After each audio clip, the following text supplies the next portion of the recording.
Hello everyone, welcome back to my channel. ఈరోజు మన ఛానల్లో మరో సరికొత్త రెసిపీతో మీ ముందుకు వచ్చేసానండి. చాలా అంటే చాలా క్విక్గా చేసుకోవచ్చు. ఇక దీని టేస్ట్ విషయానికి వస్తే నోట్లో పెడితే వెన్నలా కరిగిపోతుందండి. చాలా క్విక్గా కూడా చేసుకోవచ్చు. అలాగే మీరైతే ఫుల్గా వీడియో చూసేయండి, ఎక్కడ స్కిప్ చేయకుండా. స్వీట్ చూస్తున్నారు కదా, ఎమ్మీగా ఉంది. ఇక రెసిపీ అయితే స్టార్ట్ చేసుకుందాం.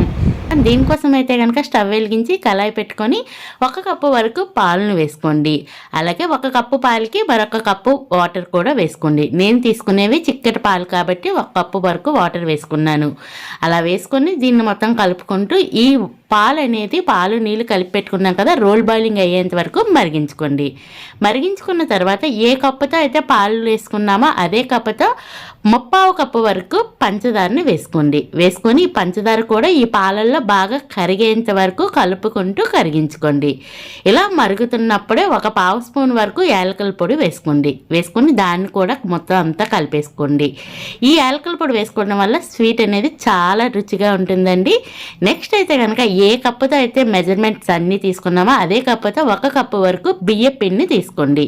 బియ్యం పిండిని మనం ఉప్మా చేసుకున్నప్పుడు ఎలా చేసుకుంటామో కొంచెం బియ్యం పిండి వేసుకుంటూ అలా కలుపుతూ ఇది దగ్గర పడేంత వరకు కుక్ చేసుకోవాలి. నేను వీడియోలో చూపిస్తూ ఉంటానండి. ఆ విధంగా ఉండలు ఏమీ లేకుండా మంచిగా కలిపేసుకోండి.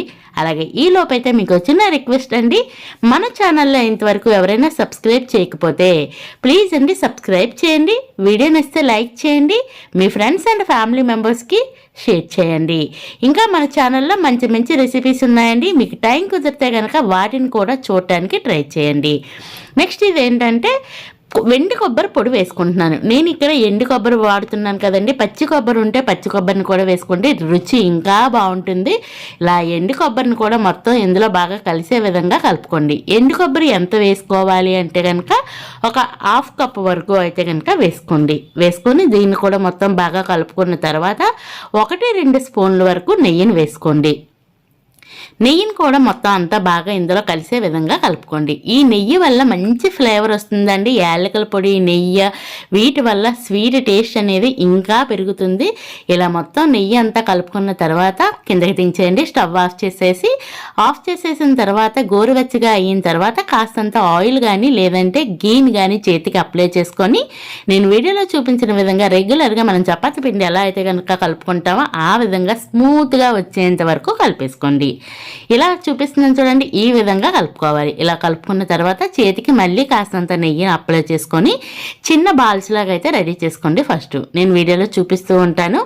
ఆ విధంగా బాల్స్లా రెడీ చేసుకున్న తర్వాత చపాతీ పీట పైన లేదంటే చేతి పైన అయినా స్ప్రెడ్ చేసుకోవచ్చు. ఇలా మొత్తం అంతా ఈవెన్గా స్ప్రెడ్ చేసుకున్న తర్వాత షార్ప్గా ఉండేది ఏదైనా మూత కానీ లేదంటే గ్లాస్ కానీ ఇలా పెట్టుకొని ఈ విధంగా అయితే ఇలా బిల్లల్లాగా అయితే రెడీ చేసి పెట్టేసుకోండి. అన్నింటినీ ఇదే విధంగా రెడీ చేసుకున్న తర్వాత మీకు చూపిస్తున్నాను. ఈ విధంగా రెడీ చేసుకున్న తర్వాత నేను ఈలోపే స్టవ్ వెలిగించి ఒక కళాయి పెట్టుకొని అందులో వాటర్ వేసుకొని స్టాండ్ పెట్టుకొని వాటర్ని అయితే వేడి చేసి పెట్టుకున్నామండి. వేడి చేసి పెట్టుకున్న వాటిని ముందుగా రెడీ చేసుకున్న వాటిని పెట్టేసి ఒక 4 to 5 మినిట్స్ అయితే కనుక దీన్ని స్టీమ్ చేసుకోండి. ఇలా వీడియోలో చూపించిన విధంగా 5 మినిట్స్ తర్వాత స్టీమ్ చేసేసి పక్కన పెట్టేయండి. నెక్స్ట్ అయితే కనుక మరి కాస్త ఎండు కొబ్బరిని తీసుకున్నానండి. ఎండు కొబ్బరిలోనైతే కనుక మనం ముందుగా రెడీ చేసి పెట్టుకున్న స్టీమ్ చేసి పెట్టుకున్నాం కదండి, వీటిని అయితే తెచ్చి ఈ ఎండు కొబ్బరిలో ముంచేసి అన్నింటినీ ఇదే విధంగా కాస్తంత అదిం పెట్టుకోండి. భలే రుచిగా ఉంటాయండి. పైన ఎండు కొబ్బరి తగులుతూ చాలా టేస్టీగా ఉంటుంది. మీరైతే కంపల్సరిగా ఈ పండుగకి అయితే ట్రై చేయండి. ట్రై చేసినాక రెసిపీ ఎలా వచ్చిందో కూడా కామెంట్ బాక్స్ ద్వారా తెలియచేయండి.